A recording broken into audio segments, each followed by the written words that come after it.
So today I wanted to do a video about a little topic that's very important to me. A couple years ago I came across this Hallmark video. It's a tutorial video about how to make spooky cocktails for a Halloween party, and I've never been able to get this out of my mind. There's something very wrong with this video. As of recording time, this video has under 1,000 views, and of those, at least 200 were probably me.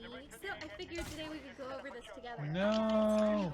Meet Nicole. Nicole hosts I accidentally shot an engineer bot. Channel, which nobody but me has watched. The premise of this series is to give people tips and tricks about hosting parties for any occasion. I've now watched all of these, and I swear to God, some of these shots did not appear in the series. Like this one where a hand is making a balloon. No idea what that's about. Did they just film the intro before they planned out the series? They only had like a couple crafts in the can, so they're going around the office like bothering the interns, like, quick, do something that looks like a craft with your hands. Okay, anyway, let's follow Nicole to our star video, Creepy Cocktails. A video where every conceivable thing goes wrong. Here we see Nicole with her friend Lauren. Hi guys, I'm here with my friend Lauren, who works here at Hallmark in visual merchandising, and she's here to show us how to create 3 creepy cocktails for your next Halloween party. So I want you to remember this. They are going to teach us to make 3 creepy cocktails. A simple promise.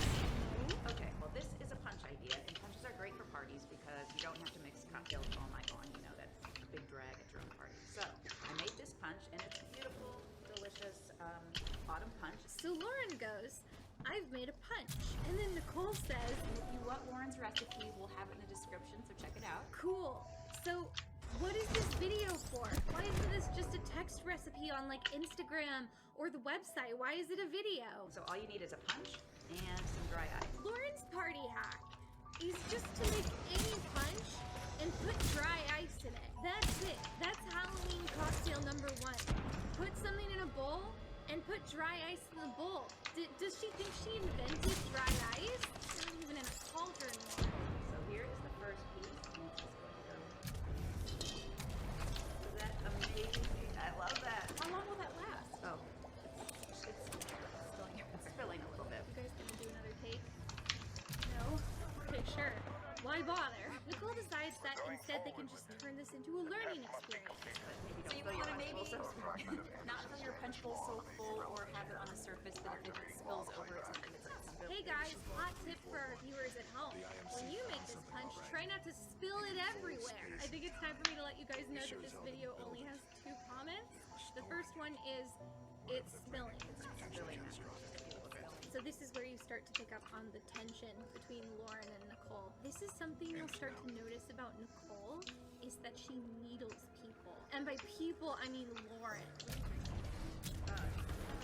Lauren puts a smaller piece of ice in each of your drinks, and that brings us to our second YouTube comment. I would have used a straw for the first drink, because you could seriously burn your lips off turning it up while that, with dry ice in it. LOL. Not safe.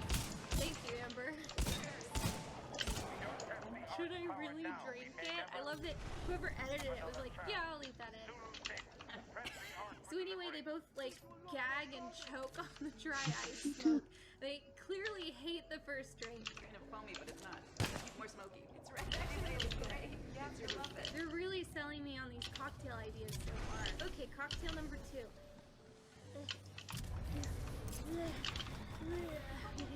idea number 2. Okay, this is one of my favorites. I don't know if I said that the last time, but this one actually really is one of my favorites. I can't wait to see Lauren's recipe. So, martini glass. Okay. Put any cocktail you want in it. Oh, I can just put any cocktail I want in it. It makes no difference. Oh, cool. It makes no difference. Creepy cocktail number 2 is just any cocktail that you can think of. What I have here is Caro syrup. You buy it at the grocery store, and this is red food coloring. Just mix it together, right? Put it in a little plate. So, I mean, it's pretty thick. But while we're here, Nicole just wants to make it clear that she thinks Lauren's drink idea is disgusting. Yum! Okay, idea number 3. Okay, this is the easiest sangria ever. And the key to a Halloween sangria is dark color, right? The red wine, whatever red wine you want. Why do you hate Lauren, Nicole? She's needling. I told you, she's needling her. This recipe in particular, I really feel like Lauren is just winging it. And you can really just eyeball it. It really doesn't. So it's not going to doctor it up with some grapes. Doesn't look like they perfected the casing. Creepy and floating around in there. They don't show up as much as this, but This one's empty. For the record, The no. ark must be somewhere else. So you can see at this point they have the Anderson out. sangria in the cups and they're realizing that like nothing about it is Halloweeny. So they just start grasping around the table and picking up plastic spiders and dropping them in the drink. Cheers! Cheers! Delicious. I really love their extremely obvious reluctance to actually put their mouths on any of the recipes they're promoting. So this was my first encounter with Party 101, and if you're familiar with all my internet rabbit holes, you'll probably realize that like I had to know more. There was just so much to unpack. Their refusal to do another take when they very visibly mess up. The fact that I thought it was a bug. It was hair falling off my gross wig. The fact that the 3 creepy cocktail ideas were put dry ice in any punch, put red syrup on the outside of any glass, and put plastic spiders in anything. Nicole's open disgust for every drink, and most importantly, the animosity between Lauren and Nicole. I had to know more, and so I started looking through the rest of the playlist. First, I discovered that Nicole is the main host while her secondary guest rotates out with each video. Hi guys, I'm Nicole. Hi guys, I'm Nicole. Hi guys, I'm Nicole. I'm Nicole. I'm Nicole. I'm Nicole. With other guests, No. the rapport is easy, comfortable. It's something about Lauren. Second, I noticed that all these craft ideas are extremely weird. A standout for me is the Halloween Fascinators episode, where they make these horrible headbands that just look like a hot mess. It's wonderful watching it unfold because you see them attaching the first spider and you're like, okay, I see where this is going.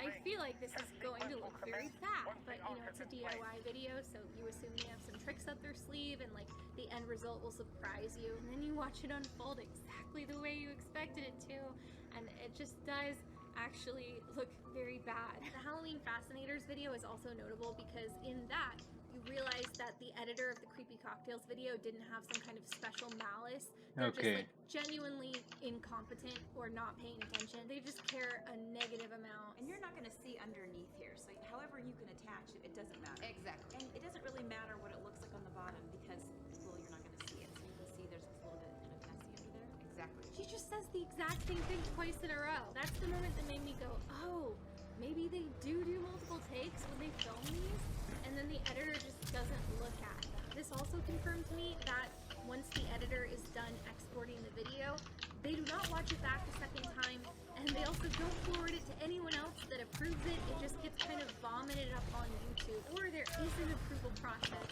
but that person also doesn't care. Anyway, let's get back to Lauren. That's right. Lauren makes not one, but 2 parents moments that are equal for crafts are alcohol themed, which feels like a neg, but okay. Tell us about how you use the bottle. Well, for me, it's quite easy because I love tequila. So I tend to use a lot of tequila bottles. No. But you can use whatever you want. If you're a bourbon drinker, if you're a scotch drinker, whatever. I'm a wine drinker. Wine bottles. Wine bottles I may be a little careful with. For this craft, you can use any bottle you like. I like wine bottles. No, Nicole, not wine bottles. Dollar bottles. And then what you need is a little... We've been debating on what to call these things. It's a metal fittings is, I think, the name. According to the comments, this is called a You go to your local hardware store and you ask the gentleman where the fittings are. You bring your bottle and You would say, I don't know what that is. I take them in and then I just go to the fitting department. They probably do not have a department called the fitting department. You guys see like what this looks like? They look like huge giant screws to me. Giant screws. There's like some copper fittings as well. It has a small part and then a wider part on top. Me standing in the hardware department with a giant statement necklace and a purse full of tequila bottles, telling the confused employee that I need a thing with a small part and a wider part at the top. Yeah. I wish Nicole had gone around dubiously smelling all the crafts on this show, but for some reason she just does it with Lauren. Smells better than tequila. Nicole! Okay, for the record, I am not the only one picking up on this vibe. Look at the comments. Lauren is a natural. Her pose and demeanor is great for TV. But it sounded like they were in a competition. Nice video, but they don't seem to mesh, though. LOL. Lauren just likes tequila because it's most parts. Oh my god, Nicole! No! Look at this little guy. How cute. Automatic function control. Okay, let's look at the third video in the Lauren village. She's going to show us 2 ways to use recycled wine bottles. I'm just gonna say it. I've seen one still image of the crafts. The thumbnail, and I feel like I can suss out where this is going. One is a really unique way to serve water at your dinner party, and the second is to create this beautiful wine bottle lantern. Yeah, I feel like I'm not gonna need a tutorial for this one.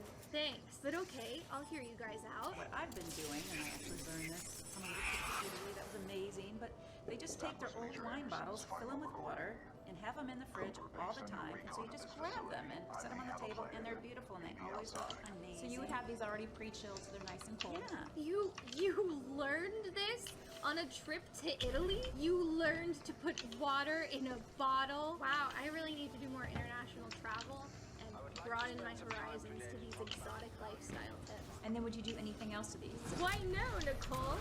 You don't do anything to it. That's my craft. Just take an old piece of ribbon. It doesn't even have to be anything. Just tie it around the neck.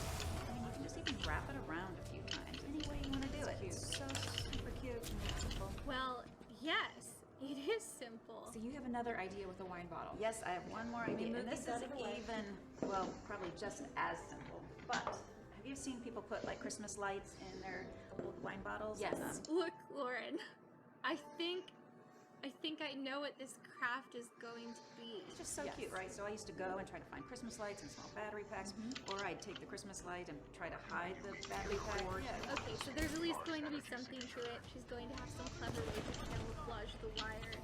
They are making fake wine corks with twinkle lights on it. What? To the rings. I've marked it on your house. Who is they? How super simple is that, right? So that's the craft, right? The craft is over. So what did you search for?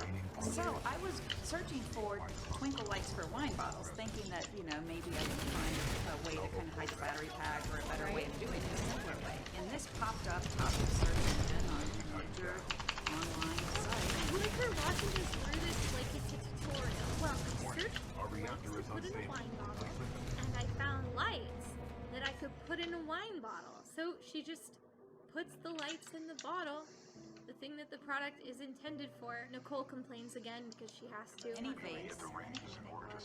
And then that's it. The two wine bottle crafts were put water in the wine bottle and put lights made for wine bottles in the wine bottle. They don't even link the product, probably because she got it on Amazon and Hallmark doesn't sell it. A major online site. Lauren, thank you so much for coming by today and showing us how to make these two really neat projects using recycled wine bottles. These projects! Chronologically, Nicole's final adventure with Lauren is Creepy Cocktails, back where we began. But this is not the end of Nicole's story. She did a few other Halloween crafts in that same October of 2016, and I want to pay particular attention to this one. Hi guys, I'm here with my friend Thea, who is a social media leader here at Hallmark. Oh, cool. It's her friend Thea. Thea makes these ombre pumpkins. It's definitely a more involved craft, but otherwise it's a remarkable video, right?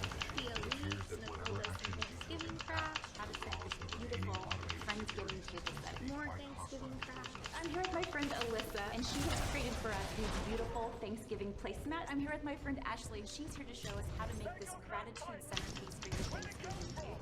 Hey guys, it's Thea. Thea stole her dog. Hey guys, it's Thea from Hallmark. Hey guys, it's Thea from Hallmark. Hey guys, it's Thea from Hallmark. And you're wearing a statement necklace. You know that's Nicole's thing. And what is that with her? Today I'm here with my friend Alyssa, who is a fantastic card designer here at Hallmark. What? I'm here with my friend Alyssa. My friend Alyssa. My friend Alyssa. Alyssa wasn't your friend either, Nicole. This is like Game of Thrones. All this time, Nicole thought Lauren was her enemy. But all along, 'twas Thea, hiding in plain sight, aided by the duplicitous Alyssa. Look at that, celebrating treason. A toast to Queen Thea! Long may she reign! Okay, I'm not saying I recommend this series, because they're not good videos. I don't think they shared a single actually useful craft idea, but like all my favorite YouTube content, it does offer an interesting window into a bizarre world. In Hallmark land, every occasion merits a table setting, a gift basket, or some kind of hideous banner. I mean, look at these occasions. An envelope addressing party. We're having a fairly large wedding because of our kids. And what ended up happening is me addressing about 220 envelopes by myself, return address, the addressee. Wow, that sounds hard. If only there was a second person getting married who could have helped you address all those envelopes. Or, you know, a printer. Is that forbidden? Am I the tastiest person in the world for suggesting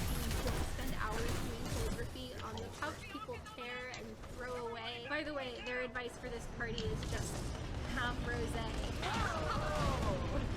And don't become angry. Have fun with it. Don't get too like upset about things. Okay. Sound advice for any party, I guess. 5 ways to make deviled eggs. I've only ever had deviled eggs one way. Super excited to do 5. Are there any basic things we need to know when you're starting off with your, regular old deviled egg? No. Shove a mushy disc of chicken right into that deviled egg. Yum, yum, yum. Dog adoption gift basket. We wanted to put this gift together because both of us have a lot of millennial friends who are getting dogs earlier. A desperate bid to get millennials to shop at Hallmark. A cereal party. On one hand, thanks, I guess, Thea, because I did not, in fact, know how to throw a cereal party. But that's because I've never wanted to throw a cereal party. And if I had, I feel like I could have figured this one out. This is a level of random celebration that I think only like a college RA exhibits in the real world. Party 101 hasn't posted anything since July of 2017, so I don't know what's become of all these people now. I probably won't make any of these crafts because they mostly range from irrelevant to very bad looking. I'm sorry, Thea, I know I keep going in on it, but I really can't get over that banner. It doesn't even really look like letters. But anyway, in my opinion, they should bring it back. I feel like a DIY is a no-brainer for Hallmark. It's actually kind of incredible that it turned out this badly because it seems like such an easy idea, and they should bring back Lauren and Nicole, of course. And anyway, all told, I think it's actually pretty cozy to step into this little Hallmark world where like everything calls for a celebration, and every celebration calls for you to buy a Hallmark gift basket and a Hallmark greeting card, and where you must trust no one and you can be replaced at any We moment. must get this data to the fleet.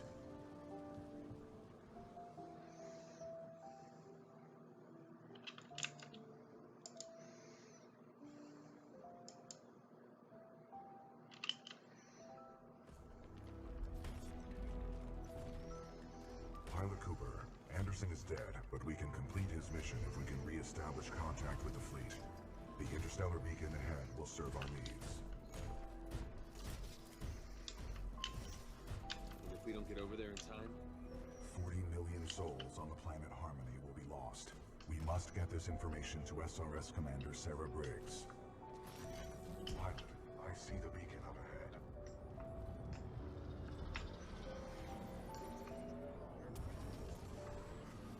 I love this part where Alyssa has made this hot cocoa bar and shows off like chocolate covered spoons and a plate of marshmallows, and Thea prompts her in this very fake way like, wow, this looks like it cost you a fortune. And this looks like it would cost you a fortune to make these. Was it expensive? And like, no, it doesn't. It looks like it cost a few dollars and some time and effort. Not at all. So basically it's stuff I had at home and then maybe an extra $30.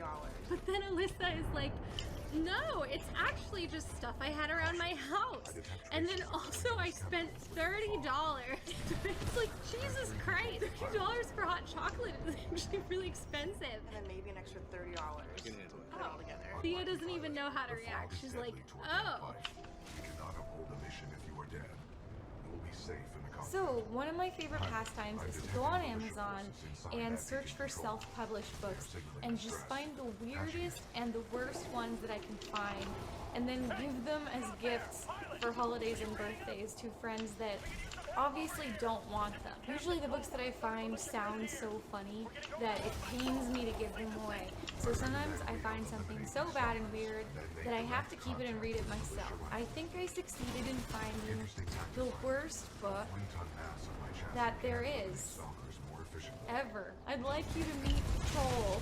This book is by Emma Clark. And let's take a look at the description. 21-year-old Kyla Adkins frequents the internet in search of her soulmate. Internet is capitalized. We're not messing around. While online, she meets hot and devilishly handsome Justin Brogan. Dangerous, arrogant, and quite psychotic, Justin hacks into Kyla's computer, and soon he controls everything, including her heart and her life. So, this is an erotic book about somebody who falls in love with an internet troll who's harassing them. Just like in real life. I like to suffer. We have like a little bonus treat because this is the first 3 books. A trilogy. It's not very thick, but you know, let's jump in, okay? Summer. A season when lovers held hands embraced and kissed as they strolled side by side on the walkway, heading nowhere. Sometimes I was forced to watch these lovers, considering my small apartment loomed above the street. We're off to a strong start. The book opens with the narrator complaining about how she cannot find love. She's on like an eHarmony type site called True Christian Love, but she can't find anyone that's willing to date her. Probably because she's an absolute whale at 125 pounds. Wow, that's so many pounds. No wonder no An man wants absolute her. It's whale unclear at if men find her attractive or not. 125 There's kind of a pounds. lot of flip-flopping going on. She says she's insecure, but she turns men's heads in public. It's kind of hard to know what her problem is, but I don't have to worry about it for too long. We are only on page 4 and our troll makes his first appearance. He sends our narrator a DM on the dating site. It's from Genius One. It's subtle. Hello. Great boobs you have. I noticed the cleavage in your photo. So what size bra do you wear? Let's chat, honey. I want to get to know you. Genius One. In parentheses, Justin. Why do you have a username if you're just gonna say, my name's Justin? Oh, he clarifies. P.S. I don't give my real name out to just anyone. Hope that makes you feel special. He's charming. Warmth met my cheeks. I stared at the closing line, disappointed that I'd been trolled. Has she been trolled? What definition of trolling? Wouldn't that be if he fooled her? Like, just joshing you. You got trolled. It just sounds like a guy sent her a rude message. I clicked the troll's profile and a low-resolution photo emerged. Wow, Genius One was quite a handsome troll. The kind of sensual looks that could melt any woman's heart. Also, sometimes people appeared even more attractive in person. Yeah, that's my experience. I love that she gets trolled by somebody, then clicks his profile, and then she's like, wow, he's way better looking than I thought. Because everyone on the internet uses their real photos on their profiles, especially trolls. He sends her a lot of harassing messages. She chats back like, leave me alone. She gets so intimidated by him that she just puts her entire computer away for like several days. I guess you can't block people on this dating site, and I also guess she doesn't know that you can just not go to a certain website if you don't want to read someone's messages. Better to just put all that computer nonsense aside. When she finally goes back to her computer, Genius One, aka Justin, has sent her an extremely graphic description of what he'd like to do to her sexually in a very commanding and frightening way, and then closes with, I promise never to hurt you, which is always reassuring. I gaped, rereading his crude suggestions over and over. A complete stranger sent me the dirtiest, most provocative message I'd ever seen in my 21 years of living. I said it was sexual. It wasn't that sexual. It wasn't like most provocative ever. I'm trying to imagine who wrote this, that they wrote a 21-year-old narrator who's like shocked that a man sent her a horrifying sexual message online. Like, I can't believe this happened. The internet's never been like this before. Like, just in the comments of this video, there are gonna be like 300. He was the first man to give me such a reaction. Yeah, okay, it's never happened to her before. Justin, a name that stole my breath and accelerated my pulse. I don't want to offend anyone named Justin, but it's just Justin. She doesn't reply to the message, and then Justin suddenly, with his hacker skills, hacks her computer so a live feed of himself doing a provocative striptease dance appears on her computer screen. Hi, baby. His pouty lips belonged to a face etched with strong features. Styled in a faux hawk, blonde highlights streaked his auburn hair. Straight nose and smooth complexion completed this portrait of perfection. Call me Justin. Wondering how I'm streaming this video? He removed the belt, unzipped, and inched his jeans lower. He's gloating while he's stripping. He reveals halfway through his striptease that he has a microphone feed and can also hear what she's saying. and she asked him how, and we're treated to this explanation. First, I hacked into the TCL site by exploiting an XSS security breach. Then I injected a script into my profile page. After you looked at my profile, I gathered your login information, got your real name, email. I assume he's still nude while he's saying this, and from that point, I was able to get your physical address, birth date. I remotely installed software on your computer that let me stream this live video. Perfect crime. I wouldn't get charmed by his peals of laughter, the way his muscles bulged when he bent his arms, or the way his shorts bulged. Just everything's bulging. Okay, I hate this. This is actually making me feel like really on edge. He's also hacked her phone, so she can't call the police, so she just decides to go to sleep. I don't understand that. She's like, this is scary, I'm gonna sleep it off. Then suddenly he just appears and he's in her house, of course. Yeah, he broke into her house. He said that her door let him in. I don't know what that means. Did she just not lock her door? It doesn't matter. It's really scary, and this is a romance novel. This is just like a horror show. It's like, but it is a romance novel because she's into it. I don't know why. They keep reiterating that she's into bad boys, but this seems like the wrong extreme to take. Poor guy. I'm also lucky to hold Poor such robot. an exquisitely beautiful creature in my arms. As Justin spoke, he leaned, exhaled warmth straight into my ear, and gave my tummy a rush of sexual excitement. Is there any word less attractive than tummy? There wasn't anything charming about his insatiable hunger for control. Or was there? No. She's like suddenly like, I have to go to the bathroom, and he lets her, and she comes back and he's just asleep. And she has an opportunity to escape. I don't want to like victim blame or anything, but she definitely should have escaped while that was happening. I glanced at the front door. Should I? Yes, you should. He just looks so innocent sleeping that she decides not to escape. Which, does that count as consent? I hope it does. There's no good way to put this, and it's common in romance novels, weirdly, but obviously it gets sexual from here, and in the case of this book, he has obviously broken into her house and was not invited in. It's bad. This is why it's the worst book. Oh my god. Yeah, no, I'm not gonna talk about these pages. It's like, it's not funny anymore.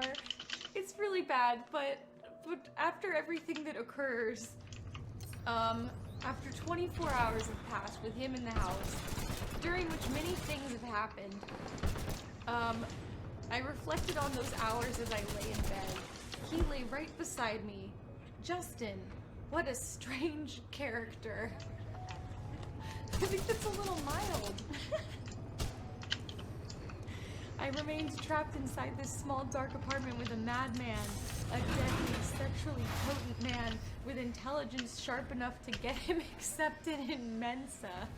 So now that it's the next day, she's kind of just into it, and more sexual things happen. They start making out, and then he weirdly like negs her. I guess he is a troll.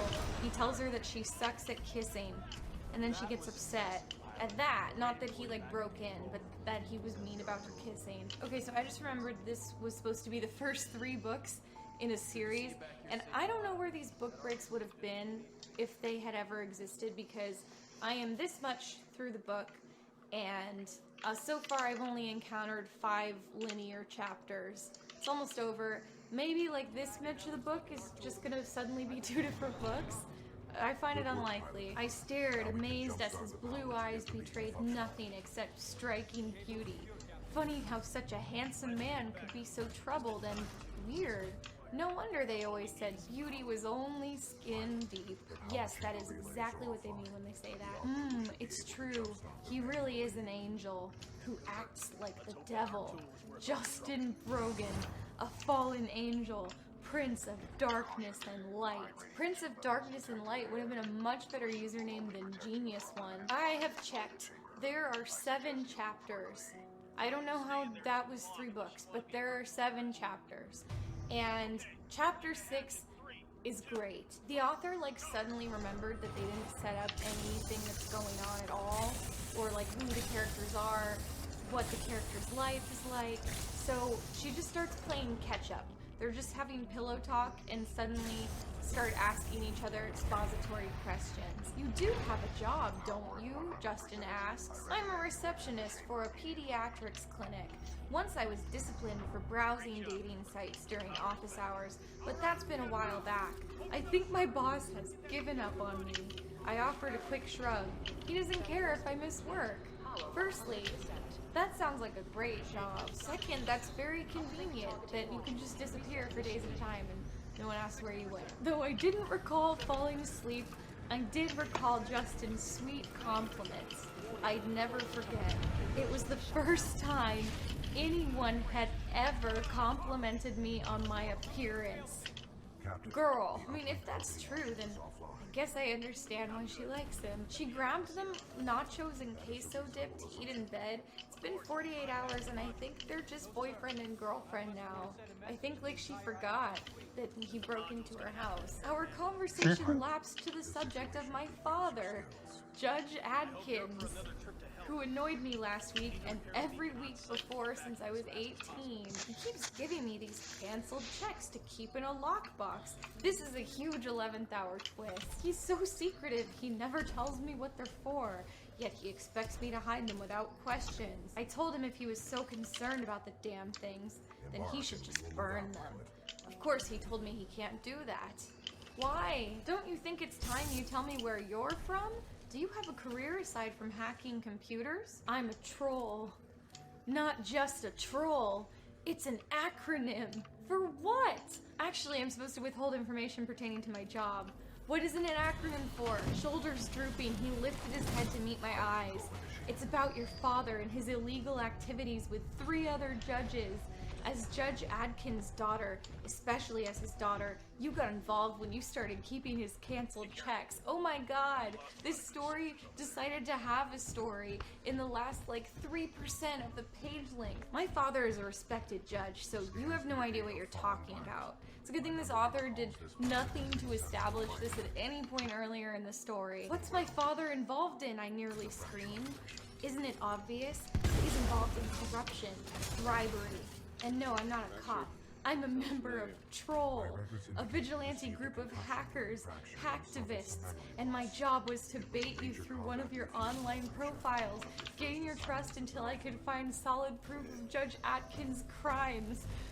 Okay, first, what does Troll stand for? They still didn't tell us. Second, it's very convenient that her pillow talk happened to be about her father and how he gives her mysterious checks, the source of which she is unclear on. Like, he did not steer the conversation that way. She just brought it up apropos of nothing, like it's good first date talk to talk about your lockbox of mysterious checks from your corrupt judge father, Judge Adkins. Third, and this is the biggest one for me, he apparently works for a spy group and his entire job was to seduce this one girl.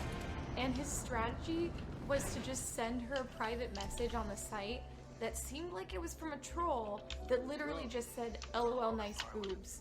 And that was like his entire master plan. And then he Skyped her himself doing a striptease. Like, just to be clear, this worked on her because she's weird.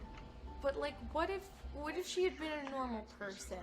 What did the other spies say about this? Were they like, are you sure that's the approach you want to take, man? He closed his eyes for a moment, then his gaze held mine. I was supposed to date you and eventually search your apartment for those canceled checks, he said in a cool tone. I planned to scan the evidence, send screenshots to Judge Atkins' email with a message assuring him we know of his crimes. Sorry, I love that we're all like on a friendly basis with Judge Atkins, like we're just calling him that by his title. As for the other judges, evidence has already been collected. Your father was the final one. The perfect crime. I backed off, trembling, losing the last thread of sanity. You were using me? Okay, he broke into her apartment and sexually assaulted her. So, yes, he was using her, but this is not the ultimate betrayal. I wasn't using you. totally. That'll make her feel better. I never meant to take it this far. Bro, you started this far. Justin's long, fluid strides closed the distance between us.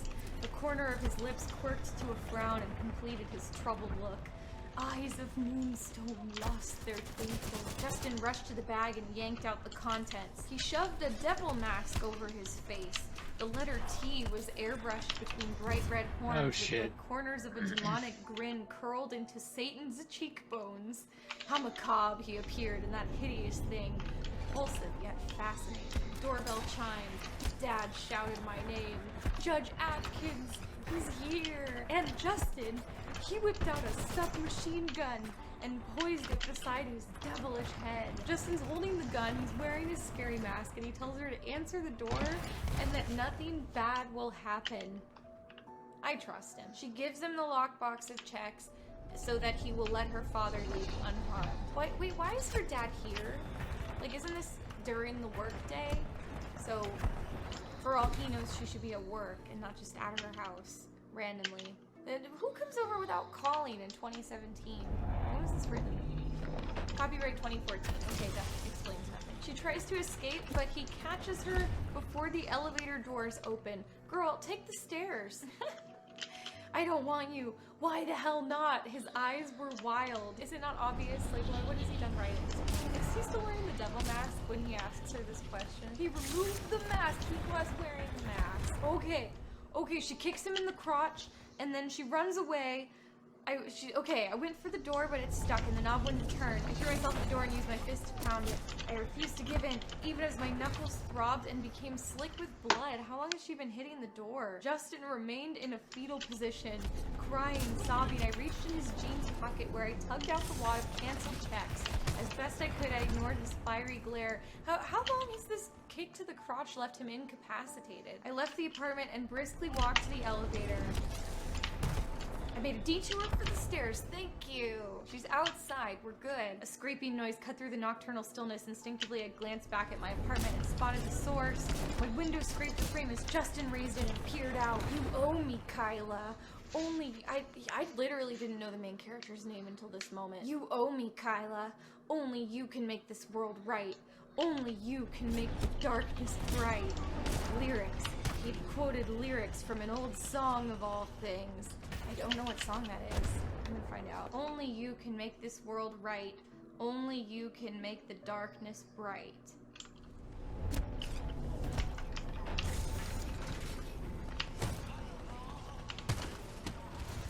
Okay, like, I'm sure it's beautiful, but because of the context, like, it's literally making me feel, like, ill in my tummy. It's not sexual feelings in my tummy. Bad feelings. It's ruined forever for me, that's good. Better grow eyes on the back of your beautiful head, sweetheart. I'm gonna be coming for you, and I promise to find you. I know my way around the city better than you, my love. And then he just awkwardly closes the window. I cringe while crossing the street, a single thought in my mind. Get away, as far as I can. But I wouldn't forget his newest promise. Neither would he. Okay, that's it. That's it, the end of the book. And that was the worst book that I've ever found. It should be clear why. I think just in combination with the bad writing, it's just such a horrible story. I mean, there's the awkward, like, sexual assault and kind of the horror of it.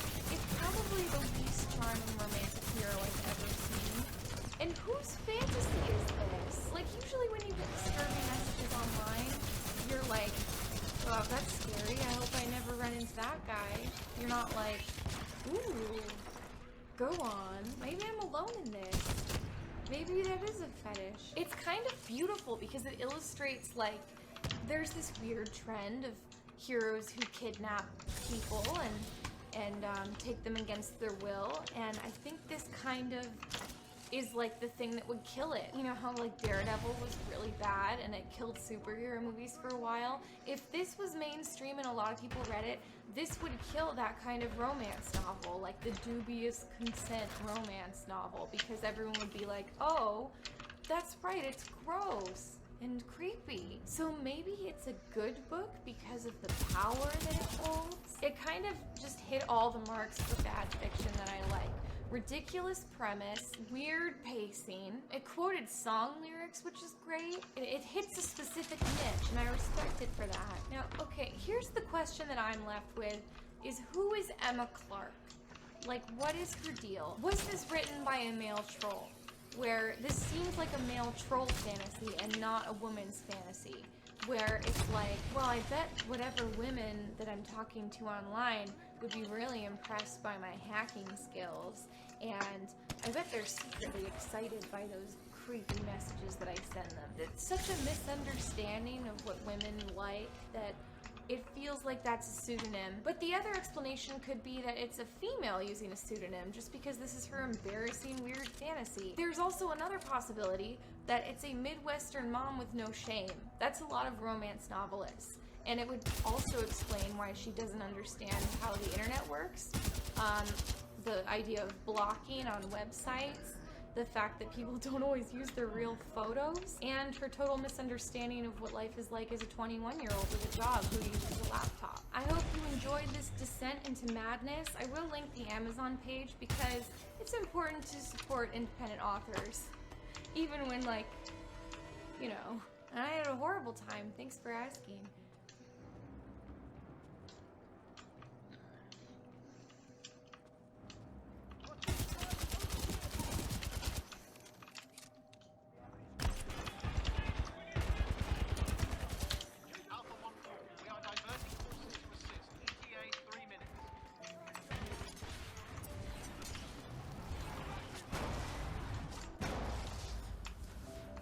Possibly my favorite part is when he sends her his graphic, like, sexual live stream video.